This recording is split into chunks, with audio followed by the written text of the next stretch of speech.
सर्वांना जय भीम जय लवजी.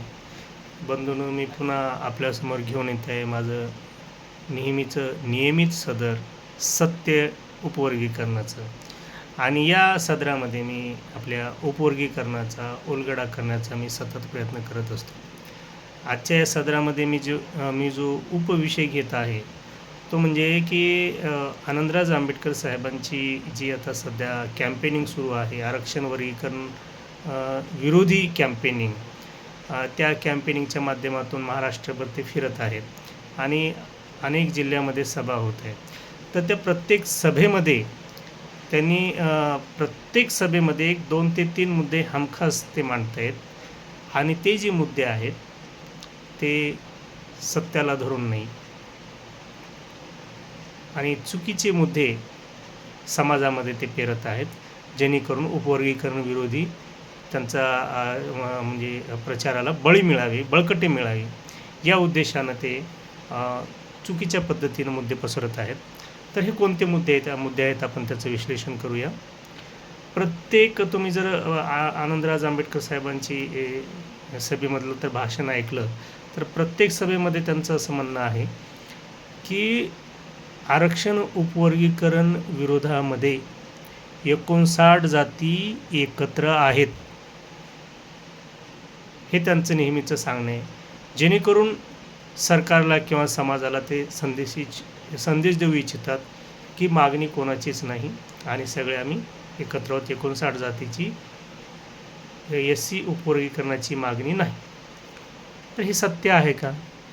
हे सत्य होऊ शकतं का? तर आपण बघा, बरोबर आहे, महाराष्ट्रामध्ये 59 जाती आहेत आणि आरक्षणाच्या लाभाचा जर विचार केला, यापूर्वीच्या अनेक अहवालातूनही सिद्ध झालेलं आहे की महाराष्ट्रामध्ये SCच्या आरक्षणाचा लाभ जो आहे तो जवळपास 3 जातीलाच म्हणजे बहुतांश लाभ, जवळपास 13% पैकी 12% लाभ जो आहे या 3 जातींनाच झालेला आहे. त्यामध्ये ढोर, चांभार आणि महार.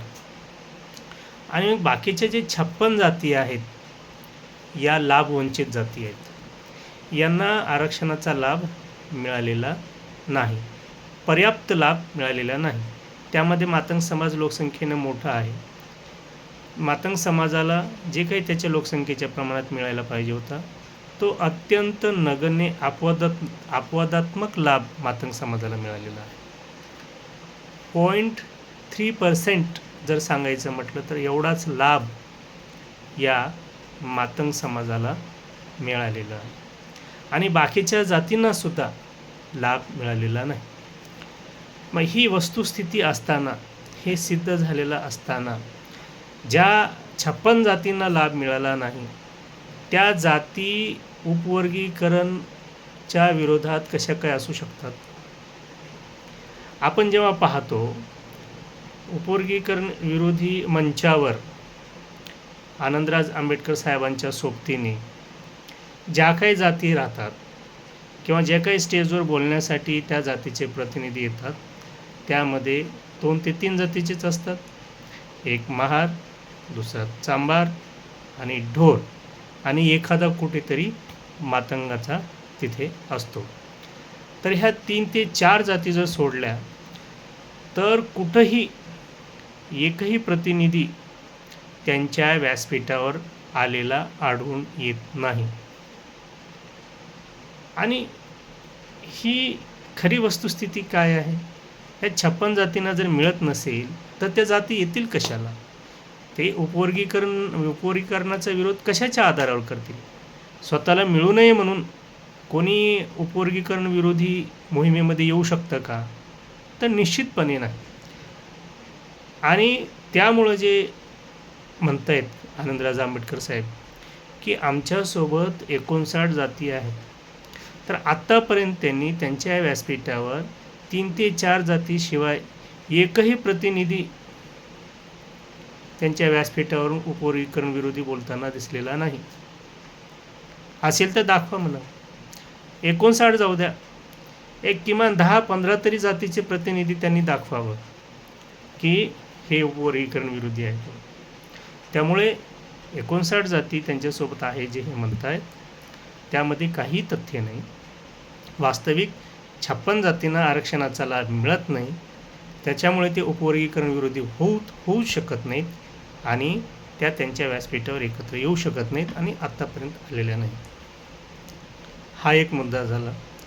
दुसरा मुद्दा त्यांचं असं म्हणणं आहे की मातंग समाज जो आहे, मातंग समाजातील 90% लोक हे उपवर्गीकरण विरोधी आहेत. काही 8-10 लोक उपवर्गीकरणाच्या समर्थनार्थ महाराष्ट्रामध्ये मातंग समाजाचे आहेत आणि ते चळवळ करत आहेत. आता बंधूंनो, यातही तथ्य आहे का? महाराष्ट्रामध्ये मातंग समाज उपवर्गीकरण विरोधी असेल तर एवढ्या 30 वर्षापासून मातंग समाज का चळवळ करत आहे? मग पूर्वी स्वतंत्र आरक्षणाची चळवळ मातंग समाज करत होता. मग मातंग समाजाच्या लक्षात आलं की बाबा आपल्याला ठीक आहे, आरक्षणाचा लाभ मिळेल भविष्यामध्ये स्वतंत्र आरक्षण चळवळीमधून, परंतु आपल्यासारख्या इतर वंचित जातींनाही मिळाला पाहिजे. या व्यापक भूमिकेतून मग आरक्षण वर्गीकरणाची मागणी मातंग समाजाने सुरू केली आणि जवळपास 30 वर्षापासून मातंग समाज चळवळ करतोय.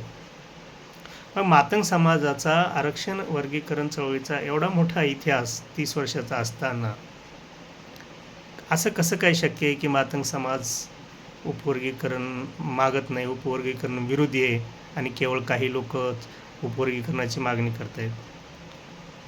या व्यतिरिक्त सुद्धा आता सध्या जे आरक्षण उपवर्गीकरण विरोधी मोर्चे होत आहेत, आरक्षण उपवर्गीकरण समर्थनार्थ मोर्चे होत आहेत, प्रामुख्याने मातंग समाजाच्या पुढाकारातून आरक्षण उपवर्गीकरण समर्थनाचे मोर्चे संबंध महाराष्ट्रामध्ये तालुक्यातून आणि जिल्हा पातळीवर सुद्धा होत आहेत. आणि आपण जर पाहिलं तर तालुक्यातून सुद्धा मोठ्या प्रमाणात मोठ्या लोकसंख्येनं या उपवर्गीकरणासाठी मातंग समाज रस्त्यावर येत आहे. तालुक्यातून मोर्चे होत आहेत, जिल्ह्यातून मोठे मोर्चे होत आहेत. किंबहुना मातंग समाजाचे जे मोर्चे आहेत ते महार समाजाच्या मोर्चा इतके किंवा काही ठिकाणी उपवर्गीकरण विरोधी मोर्चापेक्षा मोठे मोर्चे हे मातंग समाजाचे झालेले आहेत. याचं उदाहरण घ्यायचं असेल तर लातूरला जो उपवर्गीकरणासाठी मातंग समाजाच्या पुढाकारातून मोर्चा झाला, तिथे जवळपास 1.5 लाख लोक होते त्या मोर्चामध्ये. सरकारचा आकडा आहे IBचा 1,20,000. यावरून लक्षात घेतलं पाहिजे ना की मातंग समाज जो आहे तो केवळ काही 4-5 लोक करतायत चळवळ म्हणून मातंग समाज त्यांच्या पाठीमागे आहे, बाकी किरकोळ मातंग समाज त्यांच्या पाठीमागे आहे आणि बाकी मातंग लोकांना पाहिजे नाही असं काही नाही.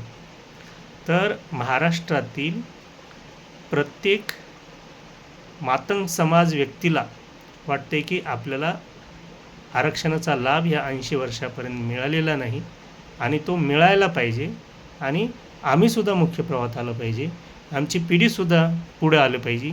यासाठी महाराष्ट्रातला संबंध मातंग समाज या चळवळीमध्ये उतरलेला आहे आणि ही मातंग समाजामधून लोकचळवळ झालेली आहे, लोकचळवळ. त्यामुळे आनंदराज आंबेडकर साहेब जे म्हणतात की मातंग समाजामधले 90% लोक आमच्यासोबत आहेत, बाकीचे केवळ काही लोकच ही चळवळ करत आहेत. जर तसं असेल तर मला एक म्हणणं आहे की आनंदराज आंबेडकर साहेबांनी 90% जाऊ द्या, त्यांनी 0.1% मातंग समाजाच्या लोकसंख्येचे म्हणजे जवळपास 3,000 लोकही त्यांच्या सोबतीला या उपवर्गीकरण विरोधी लढ्यामध्ये त्यांनी दाखवलं तर आम्ही समजू शकू. किती? 0.1%. 90% तर जाऊ द्या. तर त्यामुळे ही वस्तुस्थिती नाही. मातंग समाज उपवर्गीकरण विरोधी लढ्यामध्ये अजिबात नाही. ही दिशाभूल करणारी हे प्रचार प्रसार जे आहे ते आनंदराज आंबेडकर साहेबांकडून होत आहे. खरं तर मातंग समाजातला प्रत्येक व्यक्तीला या आरक्षण उपवर्गीकरणाची गरज आहे आणि त्यासाठी मातंग समाजामध्ये ही लोकचळवळ उभी राहिलेली आहे. तिसरा मुद्दा जे नेहमी आपल्या प्रत्येक कॅम्पेनिंगमध्ये ते म्हणत असतात आनंदराज आंबेडकर साहेब, ते म्हणजे की सर्वोच्च न्यायालयाचा हा जो आरक्षण उपवर्गीकरणाचा निकाल आहे तो ऐच्छिक आहे, परंतु इथले जे मुख्यमंत्री आहेत ते जबरदस्तीनं हा विषय रेटत आहेत, असं आनंदराज आंबेडकर साहेबांचं म्हणणं आहे आणि ते नेहमी आपल्या सभेमध्ये म्हणत असतात आणि देवेंद्र फडणवीस साहेबांना एकेरी भाषेत ते बोलत असतात यावरून. तर मी मागे माझ्या एका व्हिडिओमध्ये याचं विश्लेषण केलंच आहे आणि आताही थोडक्यात मी त्याचा सारांश घेणार आहे की हा विषय सर्वोच्च न्यायालयाचा ऐच्छिक नाही. त्यांना जे कोणी फिडिंग करते आनंदराज आंबेडकर साहेबांना, ती चुकीची फिडिंग करते. जर तसा तो ऐच्छिक विषय असता तर इतर राज्यामध्ये का लागू झालं असतं वर्गीकरण? त्यांनी मी थांबवलं असतं ना. सर्वोच्च न्यायालयाचं काही बंधन नाही, तो काही बंधनकारक निर्णय नाही, त्यांनी थांबवला असता. पण का थांबवले नाही? लागू झाला ना सर्वोच्च न्यायालयाचा निकाल आल्याबरोबर. आणि मग महाराष्ट्रामध्ये सुद्धा तो लागू बंधनकारक आहेच. कुठे बंधनकारक नाही? सर्वोच्च न्यायालयाने आपल्या निकालात सांगितलेलं आहे की ज्या राज्यामध्ये अनुसूचित जाती अंतर्गत समता आहे, सर्वच जातींना आरक्षणाचा समान लाभ जर मिळत असेल तर तिथे सर्वोच्च न्यायालयाचा निकाल बंधनकारक नाही, हे स्वतः न्यायालय म्हणतं. आणि त्यामुळे केवळ राजकीय हेतू पुढे ठेवून जिथे समता आहे, समानता आहे ज्या राज्यामध्ये, त्यांनी ते करू नये राजकीय दृष्टिकोन पुढे ठेवून. परंतु जर एम्पिरिकल डाटाच्या माध्यमातून आणि अभ्यास आयोगाच्या माध्यमातून जर सिद्ध झालं की त्या राज्यामध्ये असमानता आहे आरक्षणाच्या लाभामध्ये, तर त्या ठिकाणी आरक्षण उपवर्गीकरण लागू करणं हे बंधनकारक आहे. आणि एवढंच नाही, सर्वोच्च न्यायालयानं सांगितलेलं आहे की अशा जे काही मागे आहेत, लाभवंचित जाती आहेत त्या राज्यात, तर त्यांना प्रगत जातीपेक्षा थोडंसं अधिकचा आरक्षणाचा लाभ किंवा प्राधान्यक्रम देऊन त्यांना पुढं आणलं पाहिजे, अशा पद्धतीनं निकाल आहे तो. आणि म्हणून जर महाराष्ट्रामध्ये आरक्षणाचा लाभाबाबत जर असमानता असेल, इथे लाभवंचित जाती जर एम्पिरिकल डाटाच्या आधारावर ते इथं म्हणजे सिद्ध झाले असेल, अभ्यास आयोगाच्या माध्यमातून जर महाराष्ट्रामध्ये लाभवंचित जाती आहेत, आरक्षण लाभामध्ये असमानता आहे, हे जर सिद्ध झालं तर इथे सुद्धा हा आरक्षण उपवर्गीकरण लागू करण्याचा जो सर्वोच्च न्यायालयाचा निकाल आहे तो बंधनकारक आहे. हे समजून घेतलं पाहिजे. आणि यांनी सुद्धा, आनंदराज आंबेडकर साहेबांनी सुद्धा या निकालाच्या खोलामध्ये गेलं पाहिजे. हा जो निकाल आहे तो डीपली जाऊन अभ्यास केला पाहिजे, किंवा जे काही कायदे तज्ज्ञ आहेत त्यांच्याकडून हा जर निकाल त्यांनी समजून घेतला तर मला वाटतं ही जी काही चुकीची पेरणी चालू आहे ते होणार नाही. आणि म्हणून स्वतः आनंदराज आंबेडकर साहेब या गोष्टी बोलत असल्यामुळे जो काही उपवर्गीकरण विरोधी समाज आहे तो उपवर्गीकरण विरोधी समाज या चळवळीमध्ये आक्रमकपणे येताना दिसतोय ह्या चुकीच्या प्रसारामुळं. आणि म्हणून मला एकच म्हणायचं आहे की आनंदराज आंबेडकर साहेबांनी तरी किमान तथ्यावर आधारित जर बोललं तर खरी वस्तुस्थिती समोर येते.